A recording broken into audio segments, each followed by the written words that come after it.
안녕하세요. 초보택시입니다. 25년 1월 30일 목요일입니다. 즐거운 하루 되십시오. 연휴 잘 쉬셨습니까? 네, 일하시는 분들도 계시고 쉬신 분들도 계시고 모두 수고하셨습니다. 다시 또 일상으로 천천히 돌아가도록 하죠. 자, 이번 영상의 주제는 온라인 카페에 콜 가까운 거리 위주로 배차를 하는 게 공정하고 맞지 않냐? 자, 이렇게 되도록 우리 기사들이 노력해야 된다라는 주장이 있으셔서 그냥 생각을 해보죠. 그리고 이제 택시를 시작하실 분들은 이런 걸 조금 마음에 두시는 게 좋다라는 겁니다. 물론 다른 생각을 하고 뭐 자유롭게 내가 하고 싶은 대로 해도 되는 게 택시예요. 네, 강제하지 않죠. 운행 방식에. 그럼에도 이 큰 흐름은 우리가 이해하고 있자라는 겁니다. 그 콜을 무조건 가까운 거리 우선으로 배차를 하자. 콜을 뿌리자라고 얘기를 하시는 기사님의 댓글이 이런 식으로 달렸어요. 그러면 가까운 거리 위주로 콜을 뿌리면 무조건 받으실 겁니까? 콜을 고르지 않으실 겁니까? 라는 이제 반박이 있는 거죠. 정부와 지자체가 택시에게 원하는 게 뭘까요? 자, 택시라는 것을 두고 정부나 지자체는 손님의 불만이 없는 쪽으로 원하겠죠. 뭐 이건 비단 택시뿐만 아니라 다른 모든 영역에 마찬가지예요. 민원이 없는 쪽으로 정책이 갈 수밖에 없겠죠. 네. 그러면 손님들이 주로 많은 불만이 뭘까요? 뭐 예를 들면 요금 시비, 경로 문제, 그다음 승차 거부, 그다음 택시가 부족한 시간, 그다음 불친절한 것 등등등. 사실 뭐 우리 기사들도 할 말이 있긴 있어요. 그런데 여기에서 얘기할 건 정부나 지자체가 누구의 눈치를 보냐? 결국 손님의 눈치를 보죠. 일반 시민들의 눈치를 봐요. 그리고 그 눈치 보는 내용들이 주로 이런 것들이죠. 그런데 이런 것들이 기존에 해결이 되지 못했던 이유가 뭘까요? 결국은 택시가 무작위였던 거죠. 길에서 택시를 잡으면 무작위예요. 자, 그건 반대로 얘기하면 우리 택시 기사들도 이 손님을 다시 볼 가능성이 거의 없어요. 물론 이제 어떤 동네고 뭐 아주 우연찮게 그냥 다시 손님을 모시는 경우도 있긴 하지만 대부분의 경우에 우리가 이렇게 스마트폰으로 호출하는 이 시스템이 없었을 때만 하더라도 물론 전화로 이제 호출하는 소수의 경우가 있지만 대부분의 길손님 같은 경우에는 그냥 무작위죠. 랜덤이에요. 뭐가 뽑힐지 모르는 랜덤 게임과 같은 거예요. 심지어 거기에서 뽑는 게 한 수천 개가 있는 거죠. 즉 똑같은 손님을 다시 만날 가능성이 거의 없어요. 자, 이러다 보니까 여기에서 뭐 물론 다 그런 건 아니겠죠. 그런 건 아니겠지만 어차피 안 볼 사람이에요. 이 사람을 안 볼 사람이에요. 그래서 굳이 뭐 친절하거나 혹은 인사를 뭐 잘하거나 이 손님에게 좋은 뭐 인상을 남기거나 물론 그런 노력한 기사님들도 계실 거예요.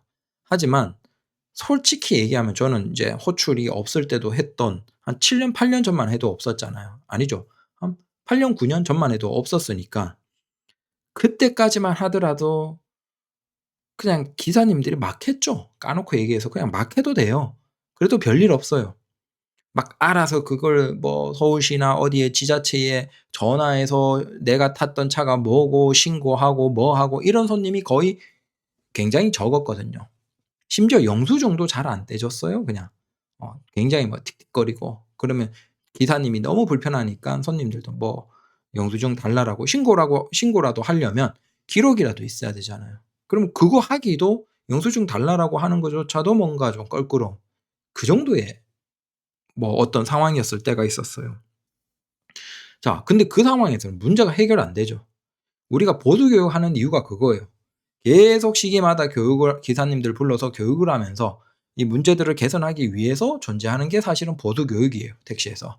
근데 됩니까? 그냥 가셔서 뭐 솔직히 저도 그렇고 잠깐 수면하다가 오는 시간이잖아요. 그것도 1 년에 뭐 몇 번 없고 뭐 한 번 끽해 봤자 뭐 그러니까 문제가 개선이 안 되는 거죠.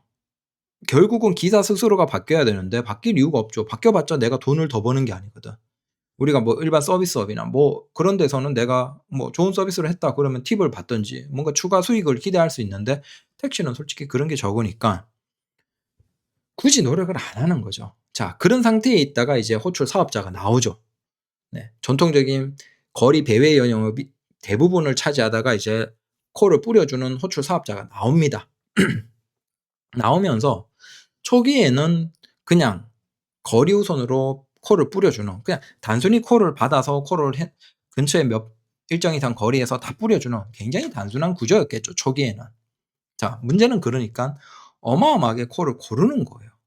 그러니까 초기에 그 콜텍, 그러니까 호출, 이 카카오나 이런 것들이 활성화되는 그 초기에 어떤 현상이 있었냐면 피크 시간에 오히려 택시가 안 잡혀요. 왜 안 잡히겠습니까? 무한대로 그냥 콜을 뿌려주잖아요, 거리 순으로. 그러면 내가 출근이나 퇴근이나 자정 시간대 콜을 고르는 거예요. 당연히 고르는 게 낫겠죠. 수백 개 이상 보면서 콜을 고르는 거예요. 내가 가장 돈 되는, 내가 원하는 선호하는 콜을 찾는 거죠. 그러니까 평범한 기사님들도 이제 어떻게 하냐. 길거리에 가서 지금 아무나 태우면 랜덤이야. 근데 또 내가 원하지 않는 비선호 지역으로 가면 그날 매출에 영향이 있어. 그러니까 평범한 기사님들도 어떻게 하죠? 길손님을 덜 모셔, 피크 시간에. 왜? 콜이 넘치니까. 그리고 콜을 다 골라. 그러니까 어느 순간 초기에는 다 기사들이 대부분이 콜을 고르고 있는 거야, 차를 세워 놓고. 그러니까 오히려 피크 시간대에 택시를 잡기가 너무 힘들어지는 상황이 발생을 하는 거죠. 그건 근데 피크 시간일수록, 특정한 시간대 손님이 많은 때일수록 더 그런 거예요. 결국은 단순히 우리가 콜을 뿌려주면 지금 생각에서는 그게 긍정적일 것 같지만 이미 그 실험은 그 카카오나 이런 것들 호출하는 사업 모델이 초기에 나왔을 때 이미 우리 기사들이 다 지나갔던 거예요. 왜? 그 시간만 되면 기사들이 그냥 골목 안에 숨어 들어가서 그냥 다 골라. 제일 내가 선호하는 돈 되는 그 코드로 골라버려. 그러니까 거리에 갑자기 운행하는 택시가 쫙 줄어들어. 근데 손님은 오히려 넘치는 시간이죠. 그 손님이 답답하니까 더 거리에서도 나오고, 그다음 전화로도 호출을 스마트폰으로 호출도 하고, 그러니까 콜은 더 넘쳐. 기사들은 더 골라. 그래서 단순히 거리로 호출해 주는 게 공정하지 않냐? 아니요. 그렇게 하면 기사들이 안 받아요. 나라도 솔직히 얘기하면 여러분이나 저도 안 받죠. 어떻게 하겠어요. 골목 안에 집어넣어 놓고 제일 돈 되면서도 빨리 이제 다시 복귀해서 또 따당을 할 수 있다든지 제일 꿀 같은 그 콜만 노릴 거잖아요. 저도 그럴 거예요. 그 현상이 이미 나왔고, 이게 단순히 기사들에게 일정 범위 안에서 그냥 공정하게 다 뿌려주는 게 의미가 없구나라는 실험은 이미 초기에 끝났습니다. 끝났어요. 그래서 그 시기가 지나면서 이제 어떻게 해야 되냐. 결국은 여기에서 발생하는 문제는 공정하지만, 형태상으로는 공정하지만 다 뿌려주니까 기사들은 콜을 받지 않고 자기 선호 콜을 오히려 골라버려요. 그래서 그게 초기에 어떤 이슈가 있었냐면 이게 승차 거부냐 아니냐. 자, 콜을 고르는 게 승차 거부냐 아니냐에 대한 논란이 있었어요. 물론 이제 콜을 고르는 건 승차 거부가 아니다라고 얘기를 하지만 사실 형태상으로는 좀 애매하죠. 손님은 만약에 택시 타기를 원했는데 그 택시가 손님이 타는 걸 거부하면 승차 거부예요, 현실에서는. 그래서 내 바로 앞에 있는 손님이 내가 빈 차라는 걸 인식하고 타겠다는 의사를 표시했는데 내가 거부하면 저는 승차 거부죠. 근데 호출도 내가 타겠다라고 의사를 표시하는 거잖아요. 근데 우리는 그걸 안 받고, 콜을 안 받고 넘기는 게 승차 거부냐 아니냐. 물론 이제 형태상으로는 지금 거부가 아니지만 이걸로 초기에 굉장히 논란이 많았죠. 결국은 그러면 이 문제를 어떻게 해결해야 되냐.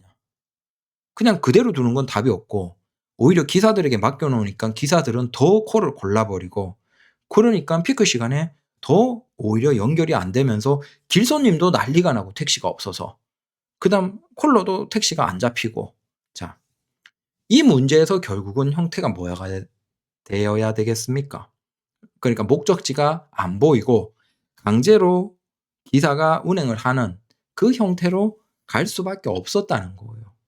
우리 기사에게 그냥 맡겨 놓으면 진짜 죄송하지만 해결이 안 됐어요. 이미 그건 예전에 이미 갔다라는 거죠. 그리고 이제 그러면 지자체도 보니까 자, 문제가 발생하고 있고 피크 시간대에 오히려 택시가 안 잡히고 오히려 기사들은 더 많이 고르고, 그러니까 길에 나오는, 그냥 예전 같으면 그냥 길에 나와서 타던 손님들도 못 타면서 민원이 쏟아져. 택시가 안 잡힌다고. 그러니까 지자체나 서울 입장에서는. 그럼 이 문제를 어떻게 이렇게 해결해야 되냐? 결국은 연결이 돼야 되죠. 그럼 누군가는 그 시간에 콜을 안 고르고 손님을 태워야 된다는 거예요. 결국은 그런 사업자 모델이 나와야 되는 거겠죠. 당연히 네, 지금 같은 흐름, 손님의 목적지를 확인하지 않고 그냥 무조건 손님을 모시는 그 흐름이 나올 수밖에 없었다는 거예요. 대신 그러면 그 사람들은 왜 손해보고 그걸 할까라고 할 때 생각을 해보시면 지자체나 정부 입장에서도 그 시간에 문제를 해결해야 되는데, 자, 일반적인 그 목적지가 뜨는 콜, 그 형태를 아예 모두 다 가려버리면 되지 않냐. 자, 근데 그걸 강제하는 건 답이 없죠. 그건 문제 해결 방법이 아니에요. 결국 여기에서 어떤 사업자에게 네, 어떤 특별한 가맹의 형태를 통해서 자, 목적지가 보이지 않아. 대신 그들에게 혜택을 주는 거예요. 결국 그게 뭐죠? 콜은 어떤 시간대는 넘치고 어떤 시간대는 굉장히 빠지죠. 근데 그 목적지가 안 보이는 대신 그 기사들은 네, 어떤 형태상으로는 가장 콜에서는 유리한 위치에 올라가고, 당연히 상대적으로 손님이 적은 시간에도 이미 우리는 택시가 2010년대 중반부터 너무 많아서 감차 사업을 진행하던 단계예요. 자, 그러면 이미 택시가 과잉이고 손님이 부족한 시간대가 굉장히 많은 상태에서 그 시간대에도 계속 호출이 연결이 되는 그 모델은 사실 기사도 좋고 그다음 호출 사업자도 이제 문제가 하나씩 해결되어 가고, 가장 중요한 건 뭐죠? 그렇게 하면 할수록 어떻게 되겠어요? 피크 시간대도 호출이 잘 잡혀요. 피크 시간대가 아닌 시간대는 뭐 당연히 네, 손님이 내가 나가지 않아도 잘 연결이 되는데, 피크 시간대조차도 그 택시는 내 콜을 고르지 않고 잘 잡아요. 당연히 이 흐름으로 정부나 지자체도 선호할 수밖에 없죠. 네. 우리 기사들이 스스로 그냥 콜이 노출될 때 초기에 그냥 콜을 적극적으로 다 잡았으면 우리 모두의 마음이 똑같아. 그래서 안 고르고 다 잡았으면 애초에 가맹이 안 나왔어요. 근데 그게 안 되잖아요, 우리 마음이. 그러다 보니까 그 구조에서 그러면 비가맹 목적지를 노출하는 호출은 그대로 두고, 거기에서 목적지는 노출하지 않지만 대신 가장 우위에 있는, 그러면 그 사람들을 어떻게 우위에 둬야 되냐. 자, 결국은 많은 일반 기사와 차이가 뭐냐. 물론 그건 굉장히 복잡하겠지만 크게 보면 호출을 까지 않고 이 사람은 무조건 그냥 다 받는 구조죠. 목적지가 안 보이고 그냥 어차피 다 호출을 받으니까. 자, 그런 것들이 지수상으로 가장 높이 있고, 그러면 이분들은 뭐 손님이 적은 시간대에도 콜이 계속 연결이 되는 구조로 인해서 매출을 보장해 주는 거예요. 자, 이렇게 매출을 보장해 주는 대신 수익이 높죠? 그러면 일정의 수수료를 내도 콜 괜찮아. 자, 이게 사실상 서로 간의 이해관계가 맞아떨어진 거예요. 일단 가맹을 이걸 가입하고 하지 않고는 기사 자율이니까 기사님들은 상관이 없어요. 그다음 이 모델이 나오고 들어오는 기사님들은 대신 일정 이상의 계약 형태로 묶이죠. 묶이는데 이분들이 이제 콜을 잘 처리하고 점점 피크 시간 때도 그래도 콜이 잘 수행이 되니까 민원이 덜 들어오죠. 그러니까 서울이나 아니면 정부 입장에서도 이 형태로 나아가는 게 나쁠 게 없는 거예요. 그리고 호출 사업자 입장에서는 수수료 수익을 얻죠. 그래서 서로 이해관계에서 딱히 누가 아쉬울 건 없이 모두 문제가 해결되는 과정으로 이제 본격적으로 가기 시작했던 거죠. 자, 이 흐름에서 이제 이게 일정 이상 올라가니까 기사님들 입장에서 네, 비가맹 기사님들 입장에서 콜이 굉장히 말라가고 적어졌다는 걸 느낀 거죠. 왜? 가맹 기사가 늘어날수록 그 속의 콜이 그분들이 가장 우선으로 받을 수밖에 없죠, 구조상. 그분들은 안 까고 열심히 하니까. 자, 비가맹 기사도 근데 이걸 이미 여러 번 들여다봤어요. 봤음에도 한 번도 문제가 된 적은 없어요. 왜? 기사들이 하는 호출 사업자를 두고 하는 행동에 뭐 이미 그 지수가 다 정해져 있거든요. 이게 마치 가맹이니까 콜 몰아주기. 자, 이러면 문제죠. 근데 그게 아니고 이 기사는 뭐 하루에 우리가 평범하게 막 콜 까도 한 수십 개 이상을 까버리잖아요, 평범한 비가맹 기사님들은. 근데 가맹 기사님은 한 달에 운행하면서 뭐 깐 거 해봤자 몇 개가 안 돼. 겨우 특별한 사정에서 깠거나 거의 안 깠어. 그러면 거기에서 이미 지수 차이가 있으니까 이건 불공정이 아니라는 거예요. 비가맹과 가맹에서 그 콜 차이가 불공정이 아니에요. 사실은 동일한 거였죠. 다만 거기에서 이제 비가맹 기사님들은 콜이 마를 수밖에 없죠, 가맹차가 증가하면서. 그 증가하는 과정에서 가맹차 입장에서는 네, "왜 이렇게 수수료가 높냐?"라고 해서 이제 목소리가 나오신 거고, 비가맹 입장에서는 콜이 적다. 그리고 저기는 수수료가 높으니까 하기가 꺼려진다. 근데 이게 어떻게 보면 또 우리의 뭐랄까 오히려 부메랑으로 돌아온 성격이에요. 자, 이 불만은 그러면 해결해 준 거죠. "그래, 수수료 낮춰줄게요." 수수료 낮춰주면 기사님들 더 하실 거죠. 자, 수수료 낮춰주고 기사님들 더 오도록 부담 없이 해주니까 어떻게 되죠? 가맹은 더 늘어나죠. 근데 가맹이 늘어나는 건 지자체나 뭐 정부가 원하는 거거든요. 왜? 가맹이 늘어나면 늘어날수록 어떤 기사님인지 특정이 되고, 당연히 그 기사에 대한 철저한 교육이 이루어지고 관리가 이루어지고, 자, 그러니까 요금 문제 없죠. 그다음 콜 잘 잡히죠. 그다음 기본적으로 길빵보다는 친절하죠. 그러니까 지자체나 정부 입장에서도 가맹차가 늘어나는 걸 크게 꺼릴 게 없는 거야. 근데 심지어 이제 수수료도 낮은 상태에서 가는 거야. 2%대 수수료는 뭐 기사들이 충분히 감수할 수 있으니까. 뭐 그건 비단 택시뿐만 아니라 다른 사업 모델에서도 충분히 많으니까 오히려 굉장히 낮은 편이죠, 그 정도의 수수료는. 그래서 지금 와 있는 단계가 2 단계라는 거예요. 그래서 앞으로 비가맹은 계속 줄겠죠. 그리고 가맹차는 계속 늘어날 거예요. 근데 가맹차가 계속 늘어나면, 그러면 궁극적으로 까놓고 얘기해서 멀리 가면 어디로 가겠어요? 대부분이 이제 가맹에 들어가는 거예요. 다만 수수료를 많이 내냐 적게 내냐 아니면 어떤 사업자에 들어가냐, 자, 그거죠. 하지만 분명한 건 뭐다? 우리는 다 가맹으로 갈 수밖에 없어요, 흐름상으로. 그걸 지자체나 정부가 원하기 때문이에요. 왜? 그걸 하지 않으면 다시 예전에 불과 한 7 년, 8 년, 10년 전에 있던 문제들이 다 올라와요. 요금 문제, 경로 문제, 그다음 친절도 문제.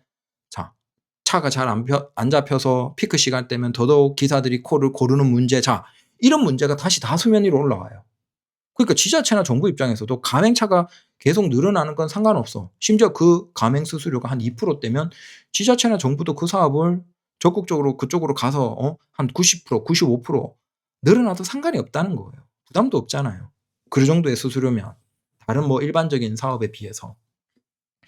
그래서 우리가 뭐 저도 정답은 몰라요. 근데 비가맹이 매우 줄어들고 가맹이 계속 증가하는 흐름은 우리가 어쩔 수 없다라고 생각하시면 돼요. 이걸 정부와 지자체가 원하기 때문에 어쩔 수가 없어요. 심지어 이제 수수료까지 낮아졌기 때문에 진짜 대대적으로 이제 가맹으로 들어가는 거죠. 그러면 우리 기사님들이 얘기하는 게 그거죠. 결국 다 가맹으로 대부분이 들어가면 손님이 변했나요? 똑같죠. 자, 우리가 최근에 뭐 한 3 년, 5년 사이에 과도기에 그 가맹과 비가맹의 차이로 인해서 가맹이 돈을 많이 번 거예요, 수수료를 많이 내면서. 하지만 이제 수수료가 낮아지면서 가맹이 대대적으로 늘어난다, 이 꼴 뭐겠어요? 결국은 가맹의 매출이 낮아질 게 확실하다는 거예요. 가맹의 매출이 적어지니까 그 적어지는 정도에 맞춰서 수수료를, 그러니까 가맹의 수수료가 낮아지는 만큼 매출이 적어지겠죠. 대신 차량 대수가 많아지니까 플랫폼 사업자 입장에서는 크게 상관이 없을 거예요. 오히려 더 좋을 수도 있고. 대신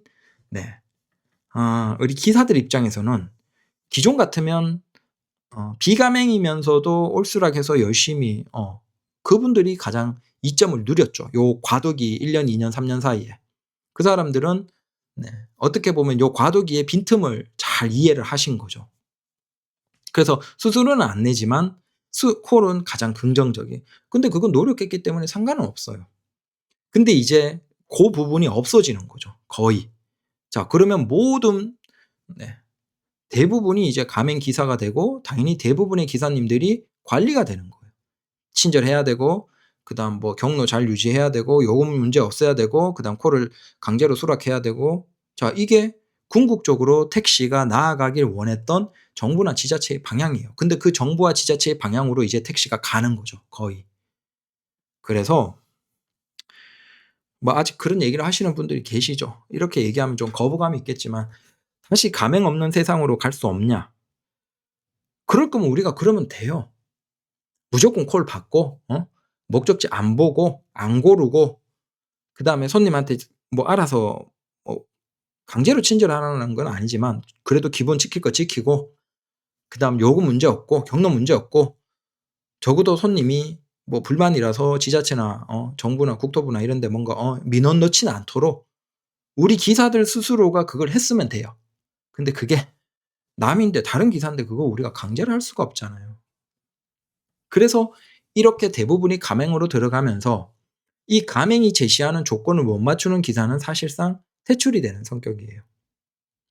그래서 기본적으로 그들이 요구하는 뭐 일을 하면서 하는 방법, 그다음 친절, 그다음 뭐 하는 것들을 지키라. 물론 이 부분이 있어요. 지역들 중에서 그래도 길방이 많거나 아니면 지역의 호출 사업자가 존재하는 곳들은 가맹이 아니라도 버틸 수는 있을 거예요. 그게 아니면 또 어떤 일을 하는 패턴에서 충분히 내 개인 고객을 만들어 낸다든지 혹은 다른 형태에서 뭔가 손님과 연결될 수 있는 방식이 있는 지역이나 그 기술이 있는 기사님들은 그래도 비가맹으로서는 버틸 수 있을 겁니다. 하지만 그 정도 있는 기사님 아니고 그냥 일반적인 기사님인데 네. 그저 피크 시간에 콜이 좀 넘치는 거 그다음에 그 외의 시간대는 네 길손님 위주 아니면 뭐 올스락 비슷하게 비가맹으로 하던 기사님. 그분들은 사실상 점점 이제 그나마 있는 호출도 이제 점점 빠르게 줄어들겠죠. 줄어들면서 그러면 어쩔 수 없이 뭐 스스로 낮은 그 가맹을 할 수밖에 없는 흐름으로 다 갈 것이다라고 생각이 됩니다. 그래서 뭐 이걸 우리가 알 수는 없죠. 알 수는 없는데 흐름상으로 보면 이게 맞아요. 그래서 새롭게 택시를 시작하시는 분들도 가맹, 비가맹 중에서 뭐 가맹에 괜히 뭐 불만을 가지고 적대시하고 할 필요가 없습니다. 그냥 이 방향으로는 정부나 지자체가 가려고 하는 방향이기 때문에 우리가 그걸 불만을 가져서 뭐 합니까? 정부가 가는 건데. 그래서 이 흐름으로 가는 건 알아두시고 그러면 시작할 때 그냥 가맹 같은 거 하시는 거 나쁘지 않다라고 저는 생각을 해요. 그리고 뭐 하고 있는 기사님들도 이미 뭐 네모에 가입한 기사님들이 뭐 소문으로는 엄청나게 많죠. 그분들 블루에서 옮겨온 기사님도 있겠지만 순수하게 또 가입한 기사님들도 수수료 낮으니까 있을 것이고 결국은 그 네모에 가입한 기사님들이 이제 몇 달 뒤면 촥 가맹으로 이제 바뀌면서 돌아다니기 시작할 건데 그 시점이 되면 이제 더더욱 비가맹이 떨어지는 콜은 더 적겠죠. 하지만 이렇게 가면 정부나 지자체가 원하는 방향으로 가기 때문에 이게 다시 거슬러서 옛날로 갈 가능성은 없다라는 겁니다. 그냥 뭐 '큰 흐름은 우리가 받아들이자.'라고 생각을 합니다. 감사합니다.